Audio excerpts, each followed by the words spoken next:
गुणों की कोई भी खान है, न तो रूप है न तो रंग है। न गुणों की कोई भी खान है, फिर श्याम कैसे शरण मिले। फिर श्याम कैसे शरण मिले। इस सोच में मेरे प्राण हैं, इस सोच में मेरे प्राण हैं। न तो रूप है न तो रंग है, न तो रूप है न तो रंग है।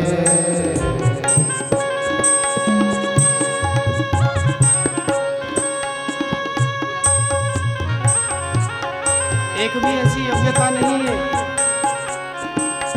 जिससे तुझको रिझाऊं।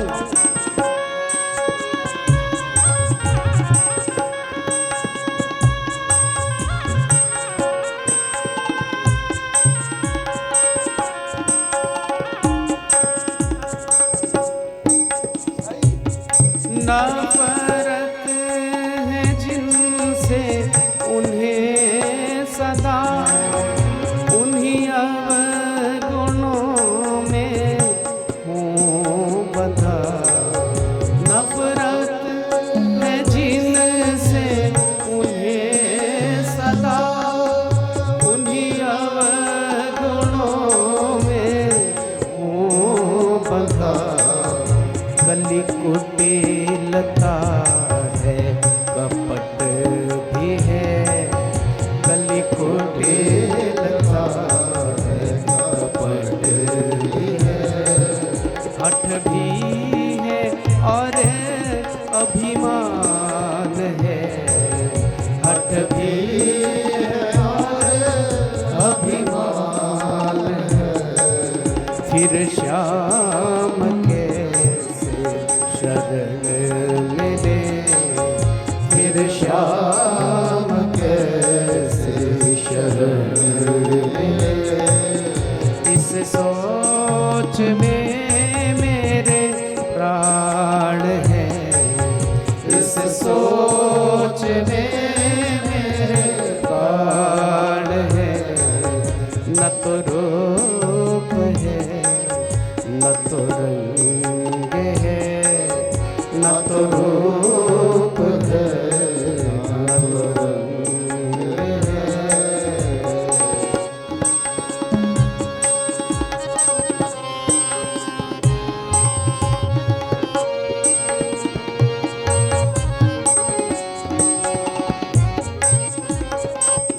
जय हो।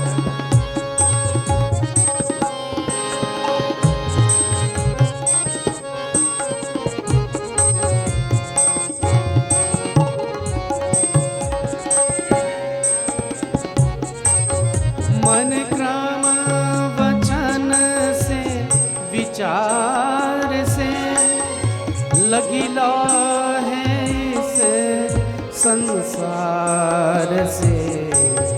मन क्रम वचन से विचार से लगिला है इस संसार से।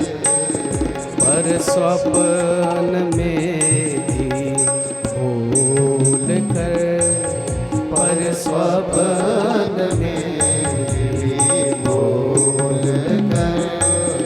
कभी उनका कुछ भी न ध्यान है, कभी उनका कुछ भी न ध्यान है। फिर श्याम कैसे शरण मिले। फिर श्याम कैसे शरण मिले। इस सोच में मेरे प्राण हैं, इस सोच में मेरे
न तो योग जप तप कर्म है, न तो योग जप तप कर्म है, न तो धर्म पुण्य ही दान है, न तो धर्म पुण्य ही दान है।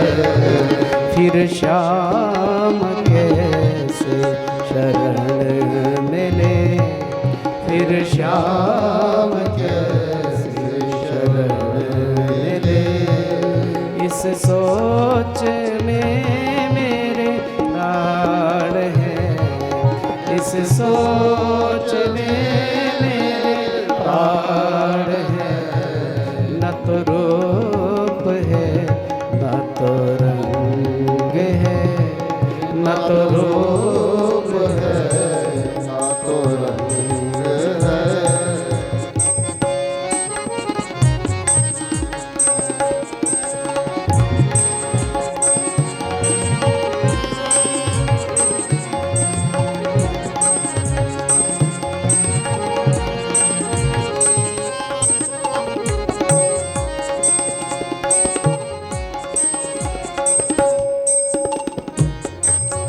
एक आसरा है तो है यही, क्यों करेंगे मुझ पे कृपा नहीं।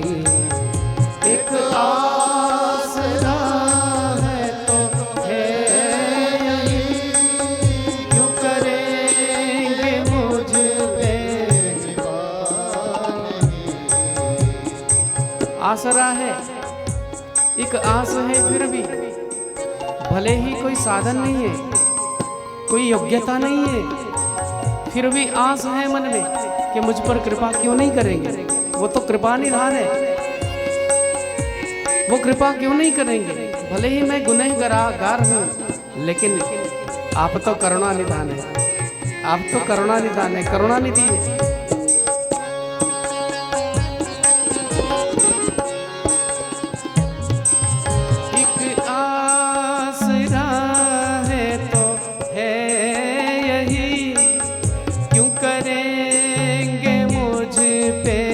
कृपा नहीं एक आसरा है नहीं, क्यों करेंगे मुझ पे कृपा नहीं। एक दीनता का हूँ बिंदु में, एक दीनता का हूँ बिंदु में, कृपालुता के निधान है, वो कृपालुता के निधान है। न तो रूप है न तो रंग है, न तो रूप है न तो रंग है, न गुणों की कोई भी हाल है, न गुणों की कोई भी हाल है। फिर श्याम कैसे शरण मिले, फिर श्याम कैसे शरण मिले। इस सोच में मेरे प्राण है, इस सोच में मेरे प्राण। न तो रूप है न तो रंग है, न तो रूप है न तो रंग है, न तो रूप है न तो रंग है।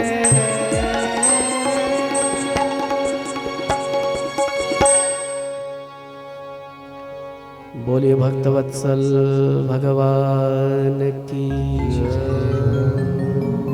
देवराज इंद्र ने बड़ा सुंदर स्तवन किया है।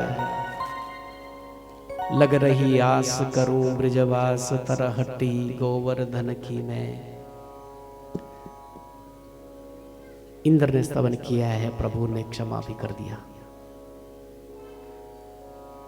परीक्षित ने प्रश्न भी कर दिया। ब्रह्मा जी ने परीक्षा ली, 40 मंत्रों में स्तवन किया, भगवान एक शब्द भी बोले नहीं। इंद्र ने परीक्षा ली, स्तवन किया, प्रभु ने अंक में भर लिया।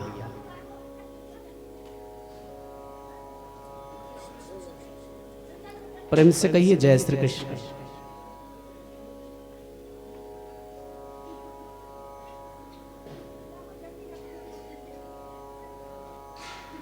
राधे राधे।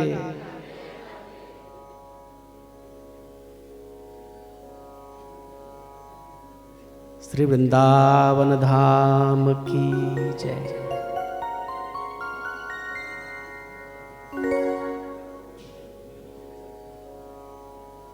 ब्रह्मा जी ने परीक्षा ली, इंद्र ने भी परीक्षा ली, ब्रह्मा से एक शब्द बोले नहीं, इंद्र को अंक में भर लिया। ऐसा क्यों? सुखदेव जी ने कहा, राजन समझने की बात है, दोनों की परीक्षाओं में अंतर है। ब्रह्मा ने भी परीक्षा ली, इंद्र ने भी परीक्षा ली, लेकिन दोनों की परीक्षाओं में अंतर है।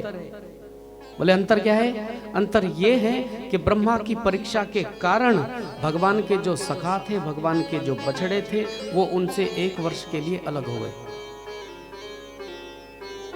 और इंद्र की परीक्षा के कारण जो दूर रहने वाले भी, जो ब्रजवासी थे, जो भक्त थे, जो प्रेमी थे, जिनको कभी कभी प्रभु का दर्शन मिलता था, कभी कभी प्रभु का सानिध्य मिलता था, वो 7 दिन तक श्री कृष्ण के सानिध्य में रहे, एक टकी लगा करके प्रभु को निहारते रहे, देखते रहे।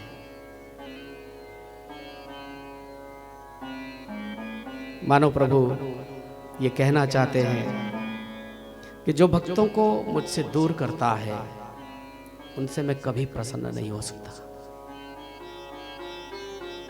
जो प्रेमियों को, भक्तों को मुझसे दूर करने में कारण बनता है, उससे मैं कभी प्रसन्न नहीं हो सकता हूं। और जो भक्तों को, प्रेमियों को मेरे निकट लाने का काम करता है, उससे मैं जल्दी प्रसन्न हो जाता हूं।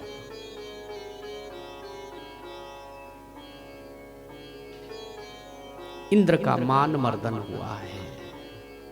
इंद्र का मर्दन नहीं, मान मर्दन। जिस पर अत्यंत करुणा प्रभु कर देते हैं, उसका मान मर्दन करते हैं।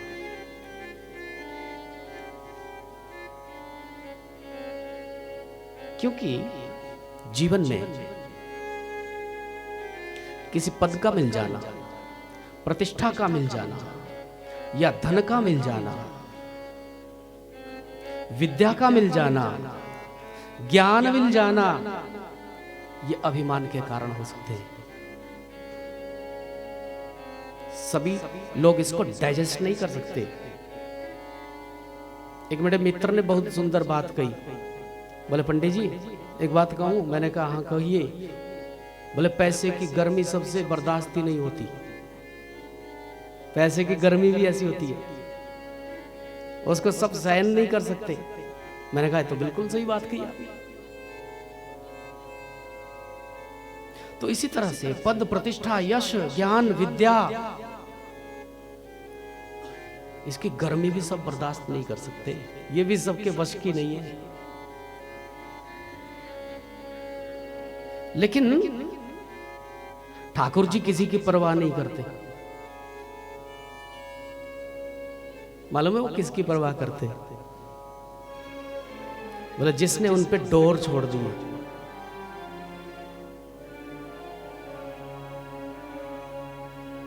जिसने डोर ही छोड़ दी।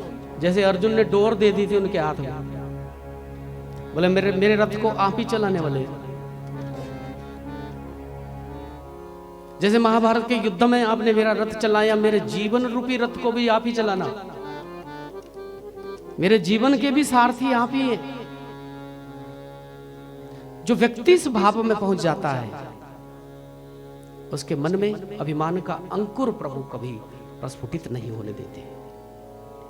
जैसे वो अभिमान का अंकुर प्रस्फुटित होने लगता है, प्रभु उसको मसल डालते हैं कि कहीं ये पनप ना जाए, कहीं ये पल्लवित ना हो जाए, कहीं ये पुष्पित ना हो जाए, कहीं ये विशालकाय वृक्ष ना बन जाए। तो फिर वृक्ष जब काटा जाएगा तो इसको बड़ी तकलीफ होगी, मुश्किल होगी। समस्या जब बड़ी हो जाती है और उस बड़ी समस्या को जब सुलझाया जाता है तो बड़ा कष्ट होता है, बड़ी तकलीफ होती है।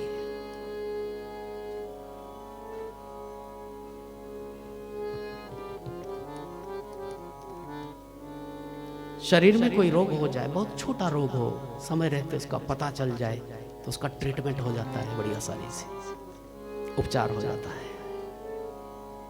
लेकिन वही रोग जब असाध्य बन जाता है तो फिर कोई इलाज नहीं रहता है, फिर बहुत देर हो जाती है।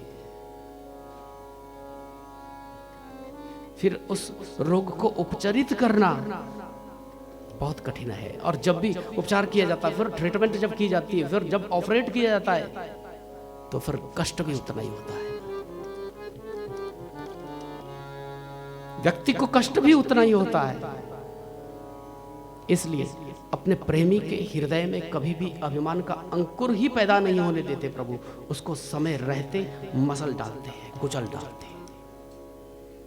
श्री ठाकुर जी के चरण जैसे ही उस अभिमान के अंकुर पर पड़ते वो समाप्त हो जाता है। ये ठाकुर जी के चरणों की महत्ता है।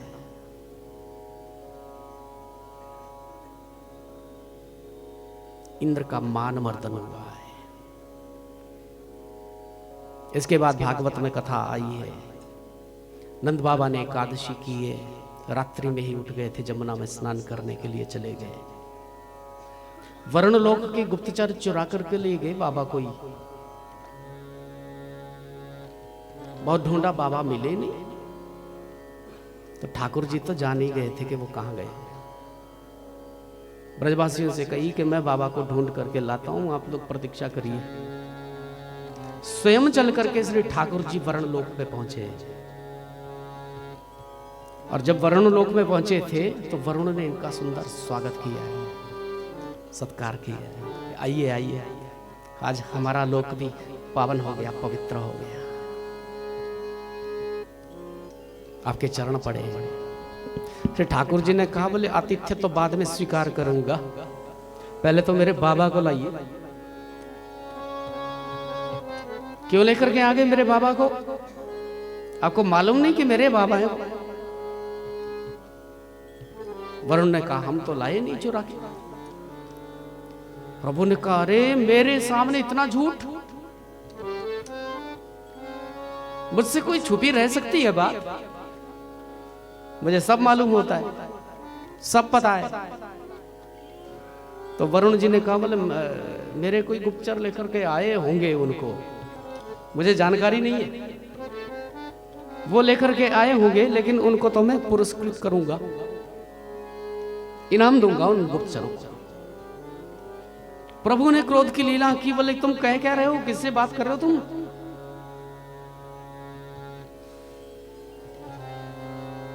मेरे सामने इतनी उदंडता।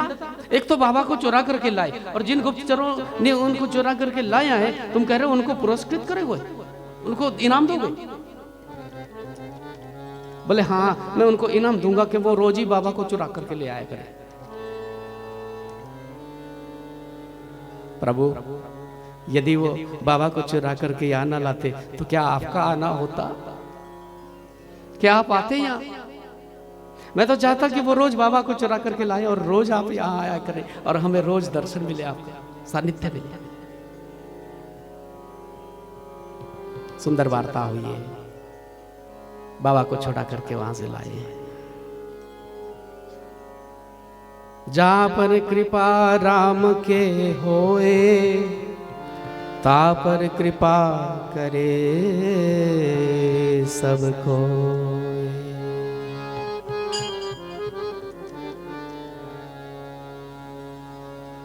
बाल न बांका कर सके,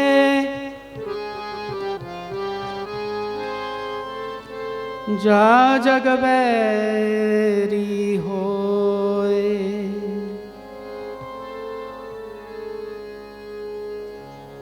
जा जग बैरी हो।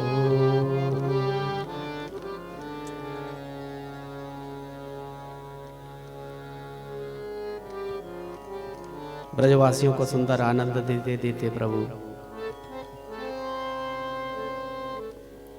अपनी लीलाएं कर रहे हैं। श्रीमद् भागवत में अब हम परम पावन रास के प्रसंग में प्रविष्ट होने जा रहे हैं। रास भागवत का उद्देश्य है। रास कृष्ण रस की निष्पत्ति का चरम है। रास श्री कृष्ण मिलन है। रास आध्यात्मिकता की परिणति है।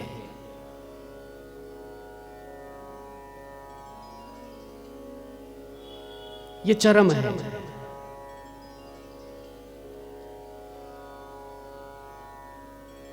It is the top of spirituality. रास से ऊपर कुछ नहीं है। साधारण शब्दों में मैं कहूं तो रास सबसे ऊपर है।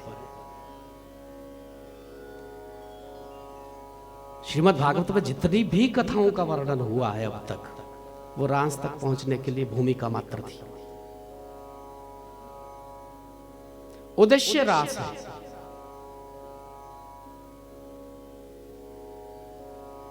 और रास जब तक नहीं हुआ तब तक पूर्णता नहीं हो सकती जीवन की। रास जीवन की पूर्णता है। रास प्रेम की पराकाष्ठा है।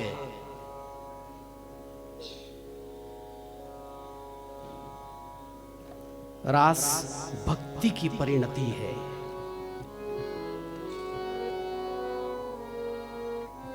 रास 5 अध्यायों में वर्णित है भागवत में, इसलिए इसको रास पंचाध्यायी भी कहा जाता है। श्रीमद् भागवत में दशम स्कंध में 90 अध्याय हैं। इन 90 अध्यायों में पूर्वार्ध भाग में 29वें अध्याय से लेकर के 33वें अध्याय तक 5 अध्यायों को रास पंचाध्यायी का नाम दिया गया है।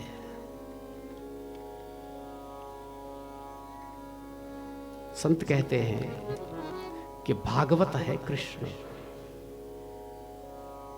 और भागवत का दशम स्कंद है श्री कृष्ण का हृदय, और भागवत में जो रास पंचाध्यायी है वो है श्री कृष्ण के 5 प्रमुख प्राण।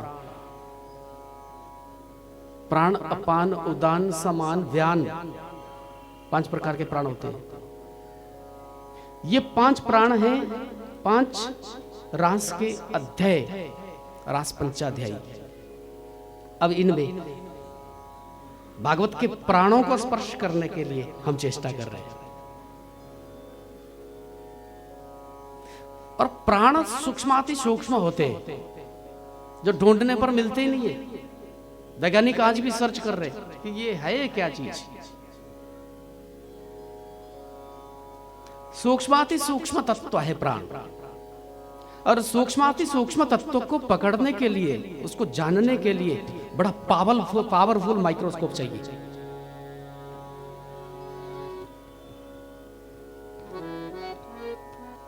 बहुत ही पावरफुल माइक्रोस्कोप चाहिए। इसलिए रास का ये स्वरूप सबकी समझ में आता भी नहीं है। 5300 वर्ष होने जा रही हैं, आज तक सबकी समझ में नहीं आ रहा है। क्योंकि सीधी जैसी बात है जी, जितना सूक्ष्म कोई तत्व होगा उतना ही पावरफुल, शक्तिशाली उसके लिए सूक्ष्मदर्शी चाहिए। वो सूक्ष्मदर्शी यदि हमारे पास नहीं है तो नहीं दिखेगा, वो पकड़ में ही नहीं आएगा।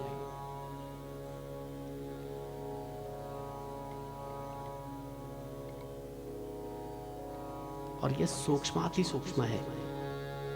मैं इसको कहूं कि सूक्ष्मतम है तो कोई अतिशयोक्ति नहीं होगी। सूक्ष्मतम है। और श्री कृष्ण की ये सूक्ष्मतम लीला श्री कृष्ण की कृपा से ही हमारे पकड़ में आ सकती है। इसको देखने के लिए, इसको पकड़ने के लिए जो पावरफुल माइक्रोस्कोप है वो कृष्ण कृपा है, वो किशोरी जी का अनुग्रह है। ठाकुरानी जी अनुग्रह करें तो रास में प्रवेश करवाए, उनकी अनुमति के बिना कृष्ण को भी रास में प्रवेश नहीं मिल सकता है।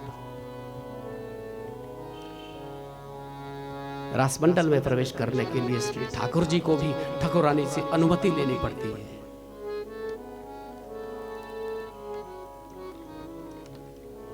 किशोरी जो कृपा करे तो रास में प्रवेश हो जाए अपना। एक अनुभवी संत ने कहा है कि भैया इस रास के शिखर तक चढ़ने के लिए 7 पौड़ियां हैं, उनको पार करना होगा। 7 पौड़ियां चढ़नी होंगी। और ये 7 पौड़ियां कौन है?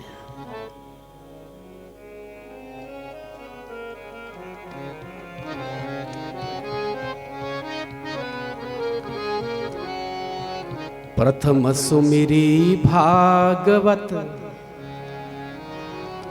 भक्त मुख भगवद वाणी, द्वितीय आराधे भक्ति व्यास नव भांति बखानी।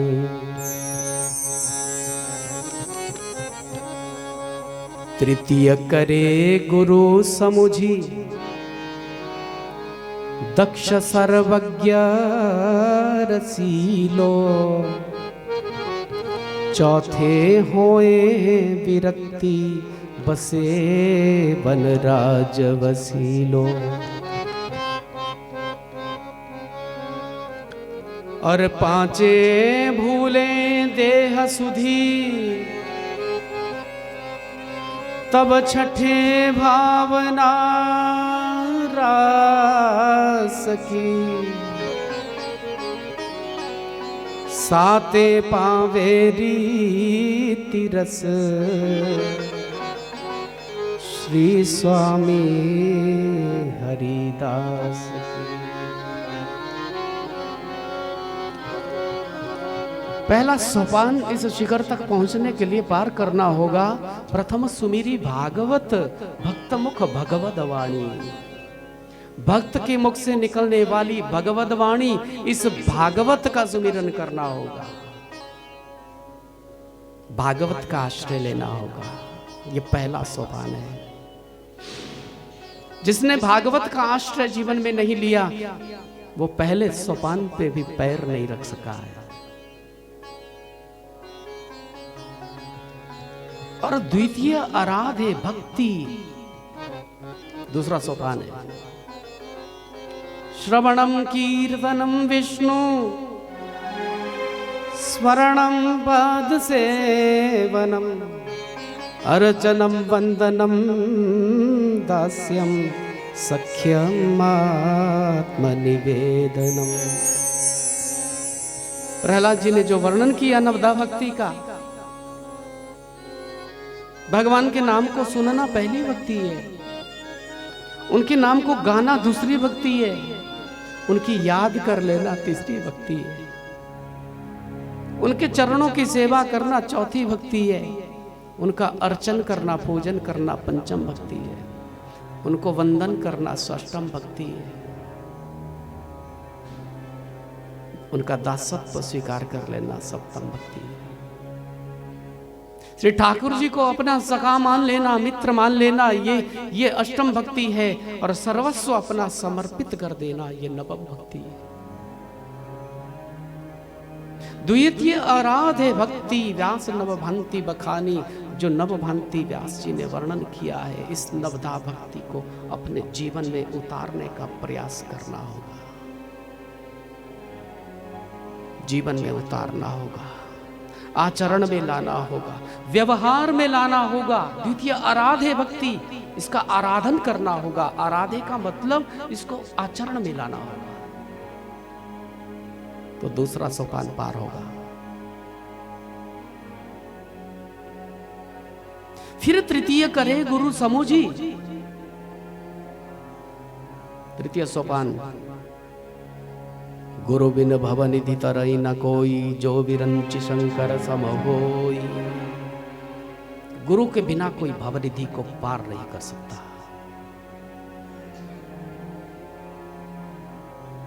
लेकिन गुरु करी समुझी।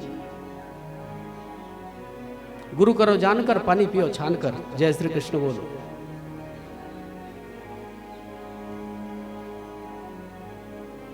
आज बहुत बड़ा प्रश्न उत्पन्न हो गया, किसको गुरु माने? जहां कहीं हम देखते हैं भीड़ ही भीड़ नजर आती है, हजारों लाखों लोग बस चले हैं। कहां जा रहे? बोले जहां ये जा रहे।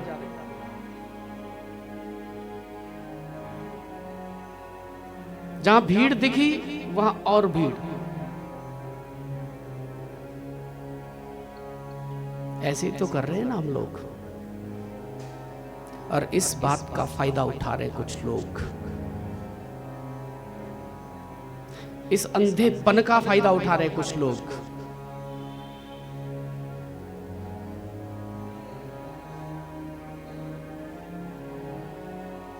पहले पहले बोले 500 रुपए की, फिर 200 रुपए, फिर 100 रुपए, कोई बात नहीं अब 11 रुपए।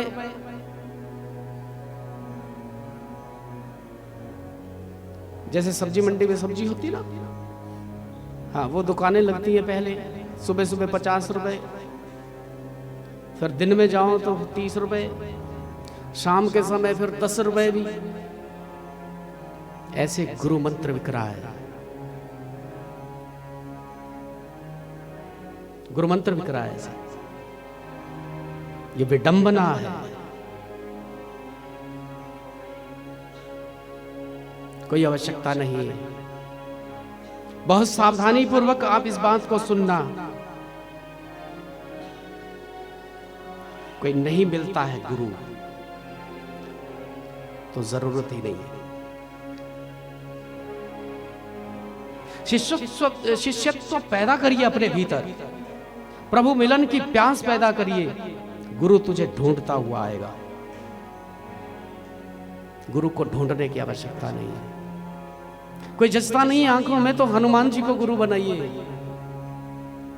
श्री गुरु चरण सरोज रज, निज मन वो गुरु सुधार। वरनौ रघुवर बिमल जसु, जो दायको फलचारी। जो चारों फल प्रदान करने वाले हनुमान जी को गुरु बनाइए, शंकर भगवान को गुरु बनाइए। तुम त्रिभुवन गुरु वेद बखाना, तुम त्रिभुवन बखाना, तुम त्रिभुवन गुरु वेद बखाना, तुम त्रिभुवन गुरु वेद बखाना, वेद बखाना,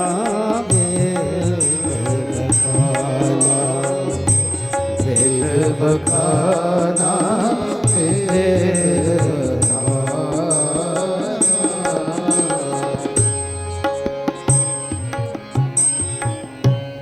शंकर भगवान को गुरु बनाइए। इतना ही नहीं, वसुदेव सुतम देवम कंस चाणूरमर्दनम, देवकी परमानंदम, कृष्णं वंदे जगद्गुरुम। कोई नहीं मिलता है तो ठाकुर जी को ही गुरु बनाइए। कृष्णम वंदे जगत गुरुम। इससे बड़ा कोई गुरु हो सकता है क्या? श्री ठाकुर जी से बड़ा कोई गुरु होगा? किसी को गुरु बनाया और कल को आपको उसमें कोई न्यूनता दिखने लगी, आप पछताएंगे मैंने इसको गुरु क्यों बनाया। क्योंकि कोई व्यक्ति पूर्ण तो नहीं हो सकता है तो व्यक्ति ही ना वो। तो ऐसा ना हो, इससे पहले सावधानी पूर्वक तृतीय करे गुरु समुझी।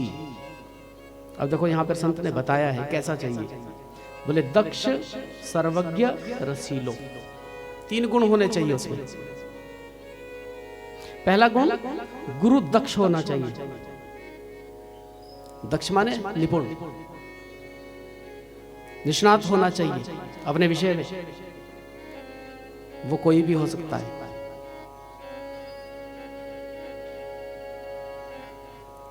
आज महाराज ऐसे ऐसे इंटेलिजेंट बच्चे हैं कि बहुत छोटी छोटी आयु में जब हम उनके कृत्य देखते हैं ना, जब वो परफॉर्म करते स्टेज पे, तो दांत तो तले उंगली दबा देते हैं कि ये कहां से सीखा इसने। तो शास्त्रों को, पुराणों को, वेदों को याद करना कोई बड़ी बात थोड़ी है। जय श्री कृष्ण बोलो कि थोड़ा अध्ययन कर लिया, थोड़ा उसको पढ़ लिया, थोड़ा उसको याद कर लिया, थोड़ा रट लिया, और जो रटा हुआ है वही सुनाने लग गए। लोग कहेंगे बड़ा विद्वान है।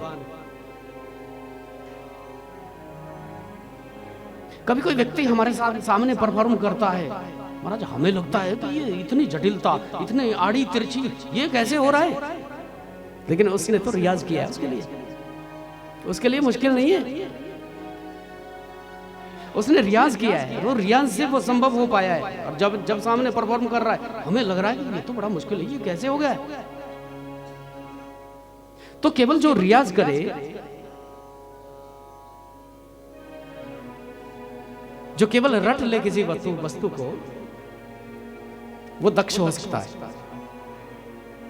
दक्ष हो सकता है, वो निपुण हो सकता है। दक्ष कोई भी हो सकता है। दूसरा गुण रसीलो होना चाहिए।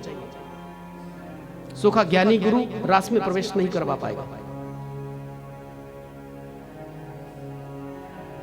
उसके भीतर कृष्ण प्रेम होना चाहिए, उसके भीतर करुणा होनी चाहिए, उसके भीतर भावात्मकता होनी चाहिए, उसके भीतर संवेदना होनी चाहिए।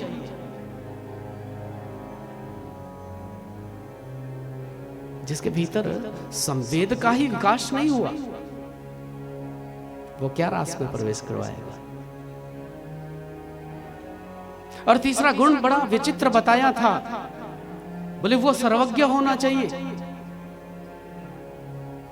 मुझे एक बात का उत्तर देना, क्या कोई व्यक्ति कभी सर्वज्ञ हो सकता है? कोई भी व्यक्ति क्या सर्वज्ञ हो सकता है? तो सर्वज्ञ कौन होता है? बोले सर्वज्ञ तो परमात्मा ही होता है। वेति विद्या व विद्याचार सवाचार भगवान इति उत्पत्ति प्रलयश्चैव भूतानाम गतिमागति। श्री ठाकुर जी के पास एक ऐसा गुण है जिसको कहते तिरोभाव।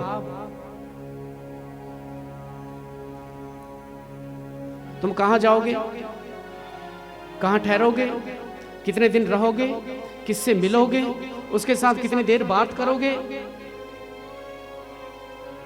ये सब पता है ठाकुर जी को। पहले से निर्धारित है, पूर्व निर्धारित, और निर्धारित तो है ही है, लेकिन उनको पता भी है।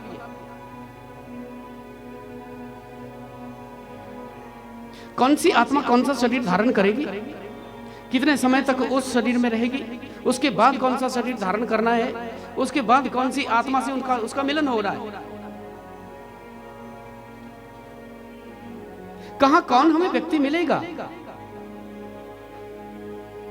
वो कितनी देर तक हमसे वार्तालाप करेगा, उस वार्तालाप में कौन सा विषय होगा, यह सब ठाकुर जी जानते हैं। इसलिए यह सर्वज्ञ है। क्या ऐसा कोई व्यक्ति हो सकता है? क्या व्यक्ति कोई हो सकता है सर्वज्ञ? नहीं हो सकता। इसका मतलब कि ठाकुर जी को गुरु बनाना पड़ेगा तो रास में प्रवेश मिलेगा।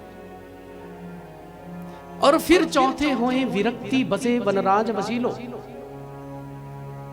जब ठाकुर जी गुरु मिलेंगे तो फिर विरक्ति होगी, संसार को छोड़ना नहीं पड़ेगा, वो छूट जाएगा। मीराबाई ने छोड़ा नहीं था, छूट गया उसका, संसार ही छूट गया। और विरक्ति कब होती है? आप बहुत ध्यान से सुनना। आज कृपा कर रहे हैं ठाकुर जी। विरक्ति कब होती है? बोले जब बसे वनराज वसीलो। जब हृदय में ठाकुर जी बस जाते हैं ना तो विरक्ति होती है। क्योंकि श्रेष्ठ वस्तु यदि हमें मिल जाए तो निकृष्ट वस्तु का त्याग स्वयं होता है, वो छोड़ना नहीं पड़ता, वो अपने आप होता है। आपके पास पुरानी खटारा गाड़ी थी, आप उसको चला रहे उसको चला रहे बहुत दिनों तक। एक दिन आपके अंकल आए फॉरेन से, उन्होंने कहा लो चाबी। आपने किस चीज की चाबी है? बोले देखो तो सही, आपके लिए मैं गाड़ी लेकर के आया हूं 40 लाख की। 40 लाख की। आप गए और आपने झट से उसको ऑन किया, आप झट से उस पर बैठ गए और आपने कहा मैं चक्कर लगा के आऊं। अंकल ने कहा कि आपकी है ये आपके लिए गिफ्ट है बर्थडे की, आपके जन्मदिन पे लाया हूं मैं। आप फूले नहीं समाये, आप बड़े हर्षित हो गए, अब बड़े प्रसन्नचित हो गए, अब लॉन्ग ड्राइव पे चले गए। अब वापिस आए, दूसरे दिन आपने उस खटारा गाड़ी को देखा कि आपका मन करेगा उसको चलाने का? बोलो तो, आप उसकी ओर देखेंगे भी नहीं। तो जब श्रेष्ठतम वस्तु मिल जाती है तो जो निकृष्ट होती है वो छूट जाती है।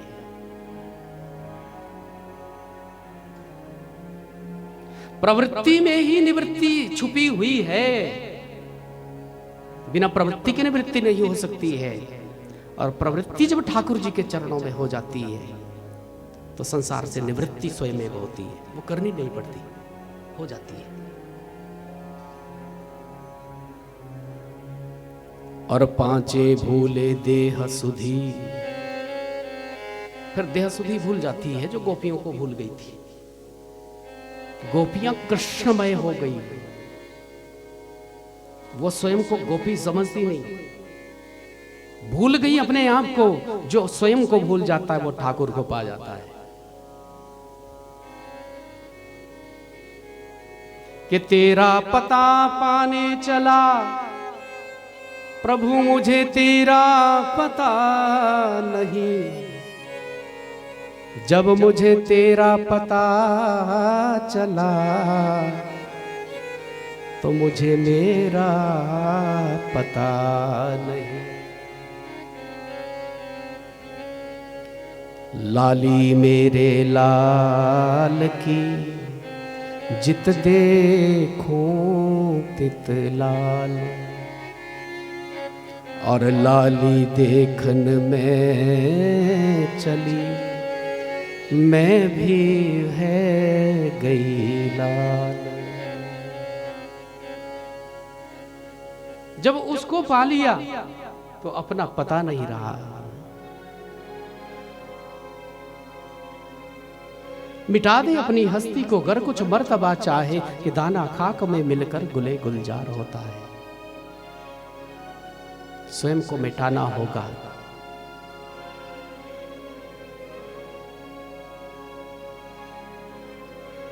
तो पांचे भूले देह सुधी, और छठे भावना रास की। जब देह सुधी भूल जाएगी तो रास की भावना जागृत होगी मन में। और साते पावे रीति रस श्री स्वामी हरिदास की, तब उस रीति रस की प्राप्ति होगी। तो इतने सोपान चढ़ने पड़ते हैं जी। प्रेम से कहो राधे राधे, तब कहीं जाकर के उस रास की एक बिंदु का स्पर्श होता है, वो आह्लाद, वो आनंद हमें मिलता है जीवन में।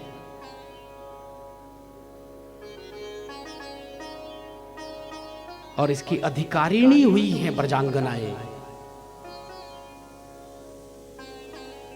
ब्रज की गोपांगनाएं।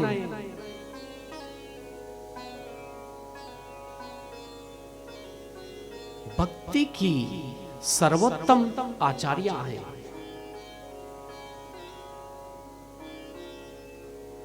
सर्वोत्तम आचार्य भक्ति की जो हैं वो ब्रजांगनाएं हैं, ब्रज की गोपांगनाएं हैं। नारद जी को अपने नारद भक्ति सूत्र में एग्जाम्पल लेना था, उदाहरण लिया था। भक्ति का वर्णन कर रहे नारद जी, और एग्जाम्पल लेना था तो किसका एग्जाम्पल लिया मालूम है? बोले यथा व्रज गोपिका नाम। प्रेम कैसा होना चाहिए, भक्ति कैसी होनी चाहिए? बोले यथा व्रज गोपिका नाम, जैसा गोपियों का था, जैसा गोपी का प्रेम है ठाकुर जी के लिए, ऐसा प्रेम हो जाए। यही विशुद्ध भक्ति है, यह पवित्रतम भक्ति है, विशुद्धतम भक्ति है गोपी की भक्ति। क्योंकि गोपी ने अपनी भक्ति का प्रचार नहीं किया है, गोपी ने अपनी भक्ति का गोपन ही किया है, गोपन किया है, छुपाया है भक्ति को। जो भक्ति का गोपन कर दे वो गोपी। गोभी इंद्रिय ही कृष्ण रसम पिबती इति गोपी, जो प्रत्येक इंद्रिय से कृष्ण रस का पान करे वो गोपी। प्रत्येक इंद्रिय से कृष्ण रस का पान करे, वो देखे भी कृष्ण, वो सुने भी कृष्ण, वो खाए भी कृष्ण, वो पाए भी कृष्ण, वो सूंघे भी कृष्ण, वो अनुभव भी करे तो कृष्ण। प्रत्येक इंद्रियों से कृष्ण रस का पान कर रहे हैं, वो गोपी है। ऐसी गोपांगनाएं जो मुनि रूपा है, श्रुति रूपा है, साधन सिद्धा है, स्वयं सिद्धा है, दैत्य कन्या है, मत्स्य कन्या है, ये गोपियों के स्वरूप हैं, विभिन्न प्रकार हैं गोपियों के। प्रेम से कहिए जय श्री कृष्ण। राम जी जब दंडकारण्य में विचरण कर रहे थे, उस समय दाढ़ी वाले संतों के मन में भाव जगा था कि हम गोपी बने और गोपी बन करके प्रभु की सेवा करें तो कितना आनंद मिलेगा हमें। उन दाढ़ी वाले संतों को प्रभु ने मन ही मन कह दिया, उनके मन के भाव को पढ़ लिया, उनको कह दिया मैं मर्यादा पुरुषोत्तम बन करके आया हूं। इस समय तुम्हारी इच्छा नहीं पूर्ण हो सकती, लेकिन द्वापरांत में जब मैं कृष्ण बन करके आऊंगा ना, तो मर्यादा की सीमा को लांघ करके ऊपर पहुंच जाऊंगा, मर्यादा के सिर पे पैर रखूंगा और मर्यादा को मसल करके मर्यादा से ऊपर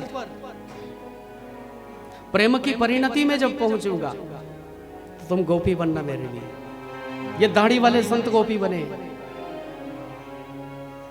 जिन्होंने साधन किया, तपश्चर्या की, हजारों वर्षों तक कंदराओं में जो चुपे रहे, उनमें गोपी भाव जगा है, गोपी बन करके आए। स्वयं सिद्ध महात्मा योगी राज, परम योगी राज, जिन्होंने योग के बल पर अपने प्राणों पर नियंत्रण कर लिया, ऐसे महात्मा गोपी बनकर के आए। भगवान जब वामन बने थे तो बलि के यज्ञ मंडप में गए थे, वहां पर बैठी हुई छोटी छोटी दैत्य कन्याओं के मन में गोपी भाव जगा, ये गोपी बनकर के आई। भगवान जब मत्स्य अवतार धारण करके आए तो जब जल में प्रवेश लिया था तो मत्स्य कन्याओं के मन में गोपी भाव जगाए, वो गोपी बन करके आए। यूथ के यूथ गोपियों के सज धज करके आ रहे, अवतार लेकर के ब्रजमंडल में आए, अवतरित होकर के आए हैं। जन्म जन्मांतर से, युग युगांतर से, कल्प कल्पांतर से इनकी प्रतीक्षा जो थी वह समाप्त होने वाली है। द्वापरांत में कृष्ण आए, प्रतीक्षा समाप्त होने वाली है। आज आ गई थी शरद की वो पूनम,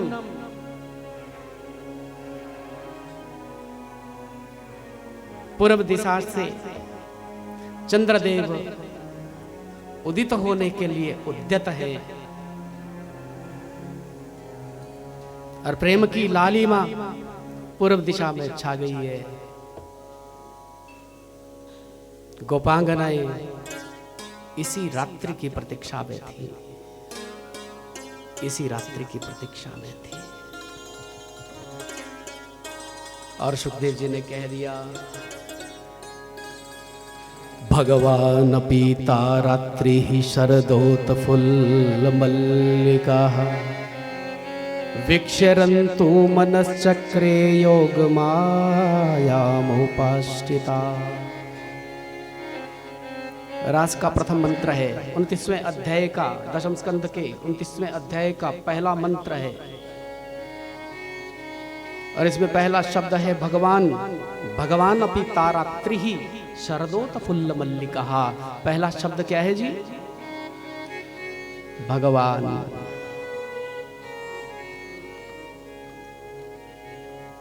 पहला शब्द क्या है? हाँ, भगवान। आप कथा में रहिए तो आपको बहुत आनंद मिलेगा, बहुत आनंद मिलेगा। रास में प्रवेश करने से पहले हमें ये याद रखना है कि भगवान की लीला है। ये अवश्य याद रखना है, ये कभी नहीं भूलना है कि भगवान की लीला है। इसलिए पहले भगवान कहा। भगवान ने उस रात्रि में, जिसमें शरद ऋतु में मल्लिका इत्यादि के पुष्प प्रकट हो गए हैं, यमुना के पुलिन में जाकर के अपने चिर परिचित अंदाज में खड़े होकर के वेणु को अधरों पर रखा है, नेत्र बंद किए और प्रेम की फूंक भर दी है।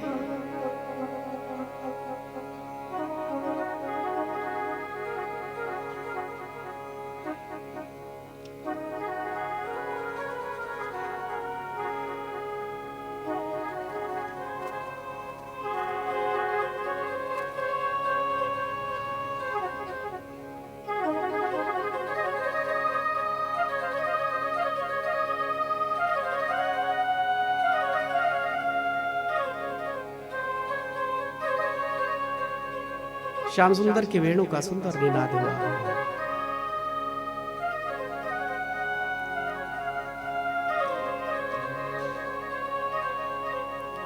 निशम्य गीतं तदनंगवर्धनम् ब्रजः स्त्रियः कृष्ण गृहीत मानसा आजग्मुरन्योन्यमलक्ष्यतोद्यमा स यत्र कान्तो जबलोलकुण्डला।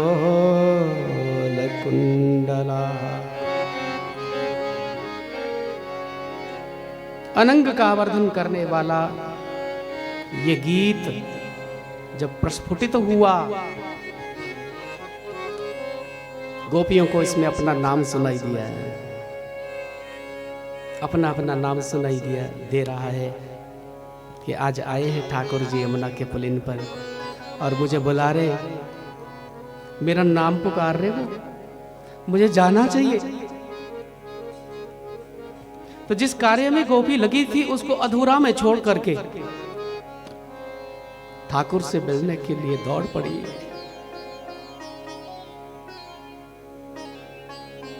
सुखदेव जी ने कहा, राजन एक गाय को दूह रही थी, गाय का मटका रह गया गाय के नीचे और दौड़ पड़ी है कृष्ण से मिलने के लिए। एक गोपी लीप रही थी चौक, गोबर के हाथों से ही प्यारे से मिलने के लिए दौड़ पड़ी। एक गोपी करवा रही थी सास ससुर को भोजन,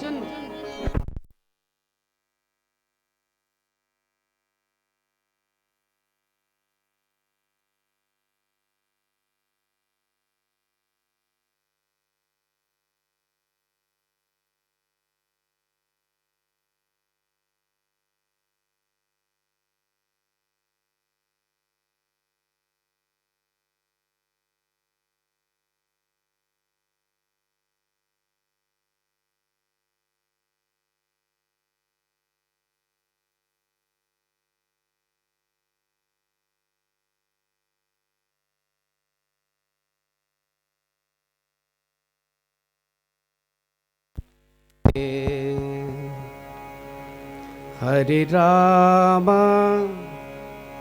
हरे राम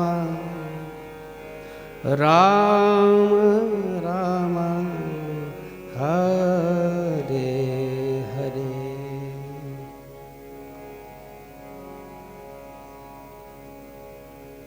गोपी जिस कार्य में लगी है उसको पूर्ण नहीं करती, अधूरे में छोड़ देती है, क्योंकि परिपूर्णतम पर ब्रह्म से मिलना है। परिपूर्णतम पर ब्रह्म के लिए अगर कोई कार्य अधूरा भी छोड़ दिया तो वो पूरा हो जाता है, क्योंकि कृष्ण तो पूर्ण है। एक गोपी बच्चे को दूध पिला रही थी, वो बड़ा तंग करता है और इतने में कानों में आई थी वो मुरली की धुनी, तो सैया पे सुला करके उसको और भाग पड़ी है प्यारे से मिलने के लिए। एक गोपी ने जब ये वेणु का निनाद सुना था, उसके मन में ये विचार आया कि प्यारे से मिलने के लिए जाना है तो थोड़ा सज धज करके जाना चाहिए, थोड़ा श्रृंगार करके जाना चाहिए। और जैसे गोपी ने कक्ष में प्रवेश किया है, अपने श्रृंगार कक्ष में पहुंची और वहां पर वस्त्र जैसे लटके हुए थे, उल्टे थे, वो उल्टे ही पहन लिए। अब दर्पण के सामने खड़ी हो गई तो अपना चेहरा दिखता ही नहीं है, उसमें मुरली मनोहर दिख जाते हैं, ठाकुर जी का चेहरा दिखता है। जब अपना चेहरा दिखे ना तो फिर कैसा मेकअप होगा जी। वैसा ही हुआ था उनका। बोले लाली माँ की जगह काली माँ लगाई, काली माँ की जगह लाली माँ लगा दी, पाउडर की जगह तेल लगा दिया, तेल की जगह पाउडर लगा दिया, नाक का गहना कान में पहन दिया, कान का गहना नाक में पहन दिया, पैर में पादुका आई तो आई, नहीं तो नंगे पैर से एक पादुका धारण करके भी कुछ गोपियां दौड़ी थी, भागी थी। विदस्त वस्त्राभरणा काशित कृष्णांतकम येयुहु, भागवत कह रही है, ये मेरी अपनी रचाई हुई कोई कथा नहीं है। जय श्री कृष्ण बोलो। अस्त व्यस्त गोपियों का इनका श्रृंगार बना है और वो प्यारे से मिलने के लिए दौड़ पड़ी है, कोई बड़ी बात नहीं है, अस्त व्यस्त हो गया श्रृंगार। यहां तो श्रृंगार का विचार न भी आता तो भी बहुत ऊंची ऊंची बात थी, ऊंची भक्ति थी, ऊंचा प्रेम था। कुछ तो गोबर के हाथों से भी दौड़ पड़ी थी और भागी है गोपियां। वहां पर प्रभु वेणु का निनाद कर रहे हैं, वो बजा रहे बांसुरी। इतने में आहट हुई, कोई भागता हुआ आ रहा है, कोई दौड़ता हुआ आ रहा है। हजारन की संख्या में गोपियां आई थी और श्री कृष्ण के पास आकर के गोलाकार मंडल में खड़ी हो गई, ठाकुर जी बीच में। वो गोलाकार मंडल बना करके बाहर खड़ी हो गई। जैसे ही चरणों की आहट सुनी थी, प्रभु ने वेणु बजाना बंद कर दिया, नेत्र खुले। जैसे नेत्र खुले, हजारन गोपियां सामने देखी, हजारों गोपियां हैं, और मुस्कुरा करके ठाकुर जी ने इनका स्वागत किया है, स्वागत किया है। स्वागतम वो महाभागा प्रियम किम करवाणि वह, ब्रजस्या नामयम कच्चिद ब्रुतागमन कारणम। पहले स्वागत किया था, आइए आइए स्वागत है आपका। वो बड़ी हर्षित हो गई, बड़ी प्रसन्न हो गई, बोले हमारा स्वागत कर रहे हैं ठाकुर। लेकिन दूसरे क्षण उन्होंने पूछा, ठीक है तुम आई, स्वागत है, लेकिन ये भी तो बताओ कि क्यों आई। ब्रुतागमन कारणम, अपने आने का कारण भी बताओ, क्यों आई। गोपी ने मन में विचार किया, बोले इन्होंने अपने आप कहा था शरद पूर्णिमा की रात्रि होगी, मैं वेणु का निनाद करूंगा, राधा के साथ आप आना और फिर रास होगा। अपने आप पूछ रहे हैं क्यों आई। ये तो अच्छा हुआ गोपी ने कुछ कहा ही नहीं, और श्री ठाकुर जी ने इनकी परीक्षा लेने के लिए अभी ये जारी रखा क्रम। तुम्हें मालूम है इस तरह से नहीं आना चाहिए रात में। ये अच्छा थोड़ी ही है अपने घर वालों को छोड़ करके, अपने समाज को छोड़ करके और सबसे छुप छुप करके इस तरह से रात्रि में वन में विचरण करना, ये अच्छी बात है क्या? क्या ये मर्यादा है क्या? इसकी आज्ञा शास्त्र तुम्हें देता है? रजन नेशा घोर रूपा घोर सत्वा निषेविता। रात्रि तो बड़ी घोर रूपा होती है। रात्रि के समय में इस तरह से किसी भी स्त्री को विचरण तो नहीं करना चाहिए। प्रत्यांत व्रजम नेह स्थेयम स्त्री भी सुमध्यमा। फिर भी उन्होंने कुछ नहीं कहा। ठाकुर जी ने सोचा कि ये पक्के पैर से आई है कि कच्चे से आई है? जय श्री कृष्ण बोल। अगर पक्के पैर से आई है तो मैं स्वीकार कर दूंगा, लेकिन कच्चे पैर से आई है तो नहीं।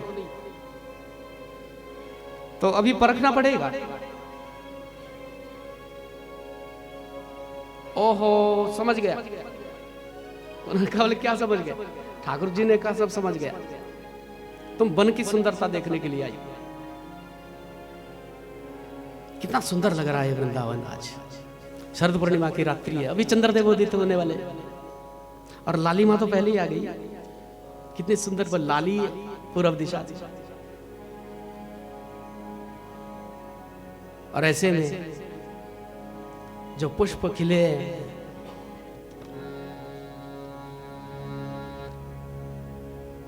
सुंदर तालाब, उनमें खिले हुए पुष्प, मंद बयार चलती है, भ्रमर गुंजार कर रहे हैं। उनको भ्रम हो रहा है कि रात्रि है कि दिन है। चंद्रमा अपनी छटा बिखेर रहे हैं और वो मादनी सुरभि सुगंध, वो पुष्पों की सुषमा। अरे हाँ, देखना ही चाहिए। ये सुंदरता देखने का मन तो व्यक्ति को कर ही जाता है। लेकिन दृष्टम वनम कुसुमितम राकेशकर रंजितम। अब देख लिया इस वन को, इसको 2 मिनट देखेंगी चाहे पूरी रात्रि भर देखती रहेंगी, वो ऐसा ही रहेगा। वन को देख लिया, अब वापिस चली जाओ। क्या कहा था ठाकुर जी ने? वापिस चली जाओ। अब रहा नहीं गया था गोपियों से। इतनी देर तक चुप थी, वो सुन रही थी सब प्रवचन, लेकिन अब नहीं रहा गया। अब कहा बोले हाँ, अब हद कर दी आपने, वापिस जाने के लिए बोल रहे हैं। मैवं विहुरति भवान गदितुम नृशंसम संत्यज्य सर्व विषयांस्तव पादमूलम। हम सब छोड़ करके आपके चरण कमलों की शरण में आई और आप ठुकरा रहे हो। हम सब छोड़ करके आई, आप ठुकरा रहे हो, ठोकर मार रहे हो। संत्यज्य सर्व विषयांस्तव पादमूलम। हमने सुन रखा है कि कोई सब छोड़ करके आपकी शरण ग्रहण कर ले तो आप उसको अपनाते। हमारे साथ ऐसा बेगाना व्यवहार क्यों? संत्यज्य कहा था गोपियों ने कि ऐसा छोड़ करके आई कि दोबारा उसको उसकी ओर देखेगी भी नहीं, और ऐसे छोड़ करके आई है, आपके चरण कमलों की शरण में आ गई। हम जाएं कैसे मुड़ करके? हमारे पैर नहीं चलते। और वापिस चली भी जाए ना जबरदस्ती, तो वहां जाकर के करेंगे क्या? जहां आप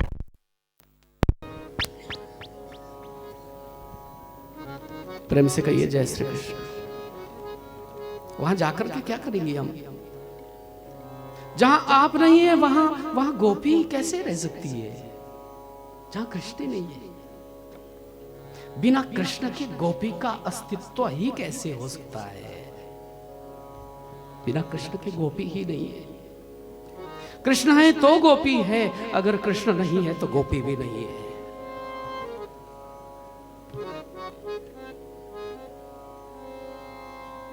तो श्री ठाकुर जी ने कहा था कि गोपियों, पातिव्रत धर्म में बड़ा प्रभाव होता है।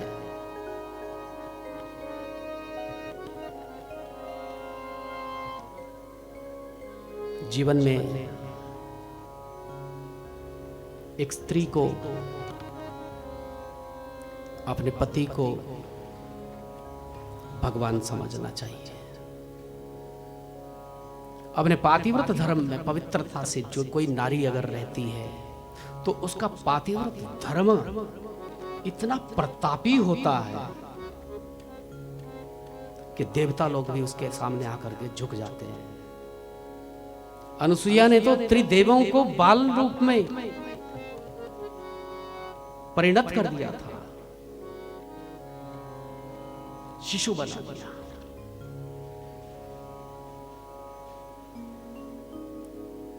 एक देवी ने अपने पातिव्रत धर्म के प्रभाव से अग्निदेव को शीतल कर दिया।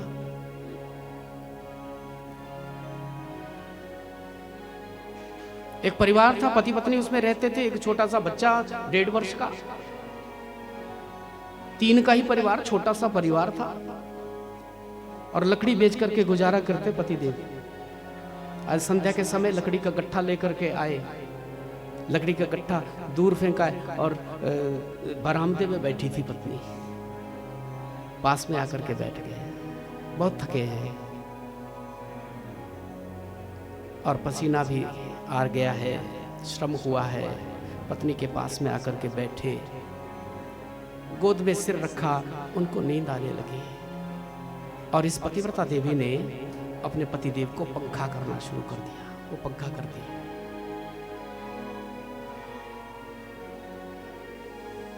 इतने में ध्यान से उसने देखा था कि छोटा सा जो बालक है ना 1.5 वर्ष का, वो आंगन में खेल रहा है और आंगन में हवन कुंड है, हवन कुंड में अग्नि जल रही है। ये पहले भी हवन कुंड की ओर ही भागता था, लेकिन ये माता इसका ध्यान रखती है। आज उसने देख लिया कि हवन कुंड के पास पहुंच गया, ये हवन कुंड में छलांगी लगा लेगा। भगवान सुना रहे हैं कि देवियों, उस समय मालूम है उस पतिव्रता देवी ने क्या किया? उसने अपने नेत्र बंद कर लिए और विचार किया कि हड़बड़ा करके अगर उठती हूं तो पति देव की सेवा में विघ्न हो जाएगा, वो जग जाएंगे। तो पति की सेवा में विघ्न नहीं होना चाहिए, इसलिए अपने नेत्र बंद कर लिए और अपने पातिव्रत धर्म का ध्यान किया था उसने। और आधे घंटे के बाद जब पति देव की नींद खुली, इसने भी नेत्र खोले।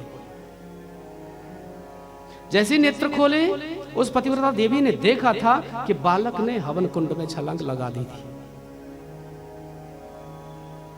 भाग करके गई हवन कुंड के पास में, जाकर के देखते हो मेरा बच्चा जल चुका होगा। लेकिन जैसे ही झांक करके उसने हवन कुंड में देखा है, अग्निदेव ही ठंडा हो गया है। स्पर्श भी नहीं कर पाया था बालक को, जलाना तो दूर, स्पर्श भी नहीं कर पाया। ये पातिव्रत धर्म का प्रभाव है, भगवान ने सुनाया। तो गोपी भी तो पूर्व जन्म के ऋषि हैं, संत हैं, मुनि हैं, ये भी 10-5 कथाएं जानते हैं। उन्होंने भी एक कथा सुनाई थी भगवान को, बोले हम भी जानते हैं ऐसी कथाएं। एक पतिव्रता देवी थी और इतनी पतिव्रता कि जब तक पतिदेव घर में नहीं आते हैं तब तक वो भोजन तो क्या, पानी भी नहीं पीती, जल भी ग्रहण नहीं करती। पतिदेव आते हैं, फिर उनकी आरती उतारती है, उनका स्वागत करती है, उनको जल पिलाती है, फिर स्वयं पीती है। एक दिन पतिदेव ने कहा, बोले हमें जाना है विदेश।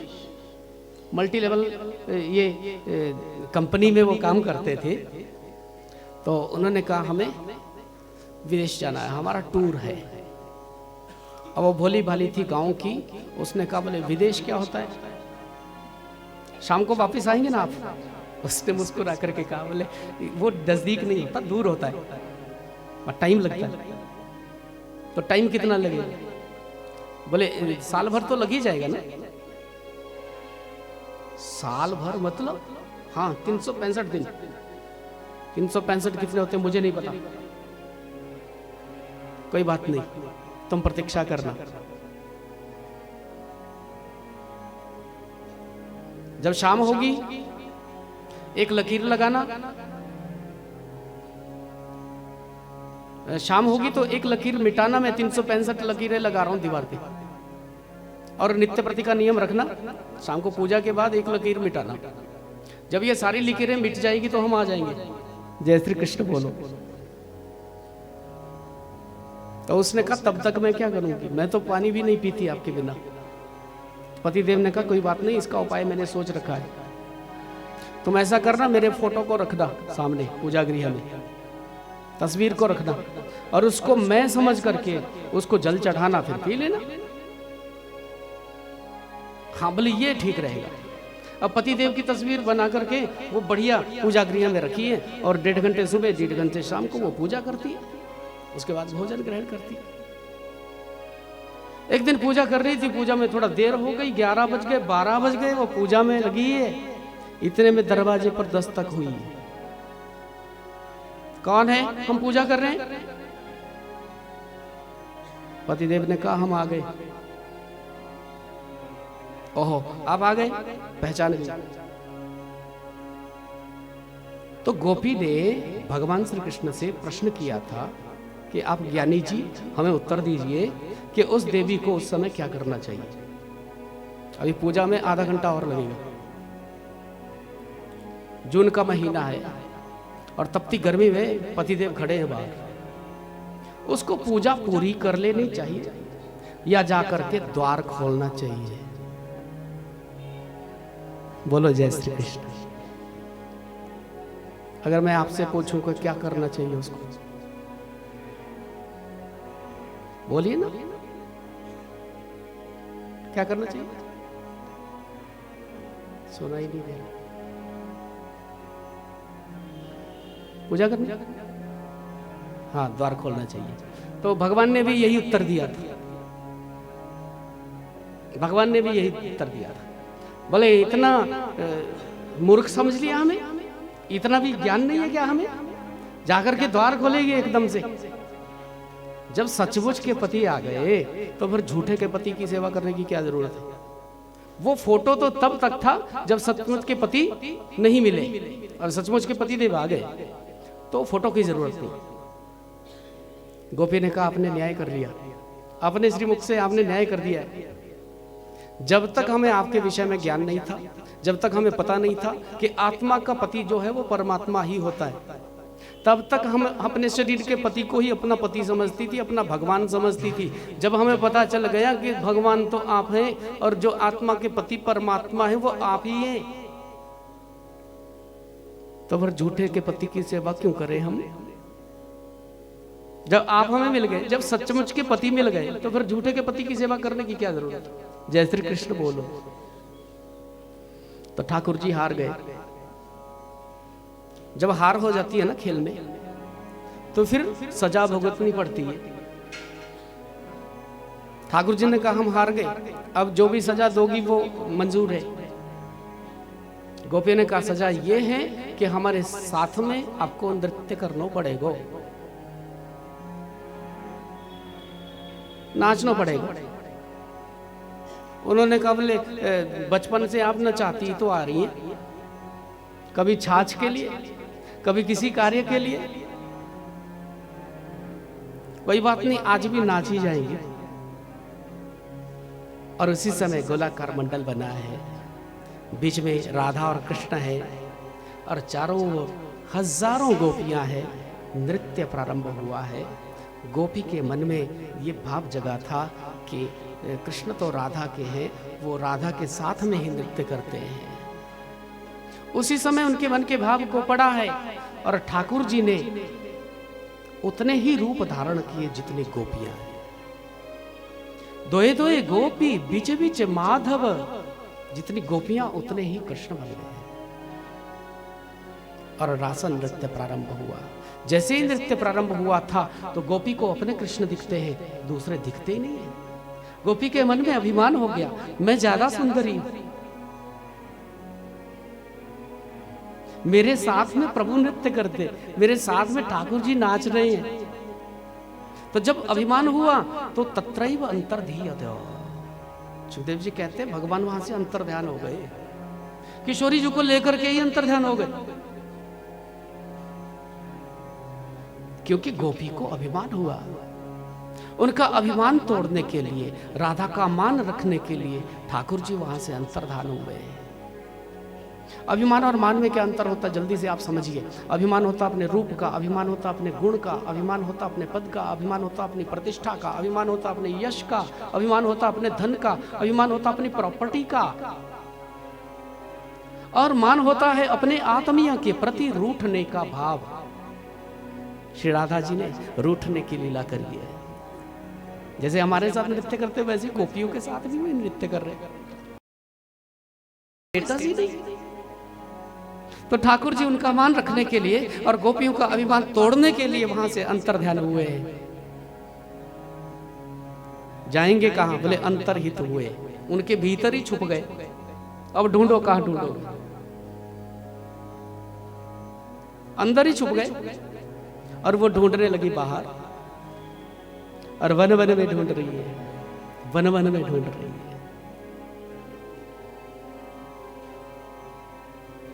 वन वन ढूंढन जाऊं,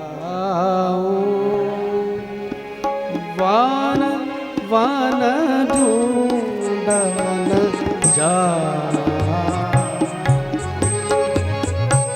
कितहु छिप गए कृष्ण मुरारे, कितहु छिप गए कृष्ण मुरारे।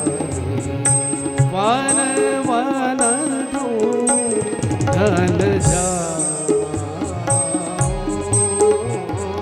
वन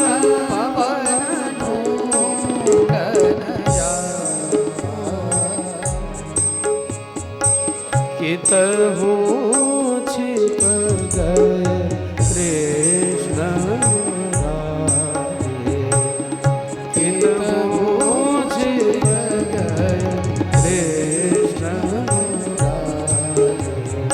वन वन ढूंढन, वन वन ढूंढन, वन ढूंढन जाऊं।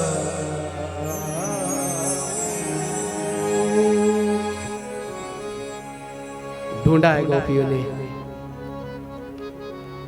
और ठाकुर जी मिले नहीं तो इन्होंने रुदन किया है, रोई भी है। और ढूंढते ढूंढते बाबरी हो गई। कभी गोपी कहती मैं ही कृष्ण हूं, एक कृष्ण बन गई, एक पूतना बन गई, एक अपनी चुनरी को लहराती है, मैंने गिरिराज उठा लियो। दूसरे क्षण गोपी ने सोचा कि मैं कृष्ण कैसे हो सकती हूं। तो फिर पीपल के वृक्ष से पूछा है, तुलसी से पूछा है, धरती से पूछा है कि मेरे प्राणवल्लभ मुझे छोड़ करके कहां चले गए।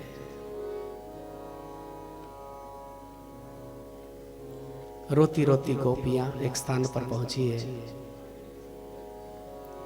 और किशोरी जी से मिलन हुआ है, और ठकुरानी के साथ मिलकर के अब इन्होंने प्रभु को ढूंढा है। जो राधा के साथ मिलकर के प्रभु को ढूंढता है तो प्रभु उसको मिल जाते हैं। राधा ढूंढ रही किसी ने मेरा श्याम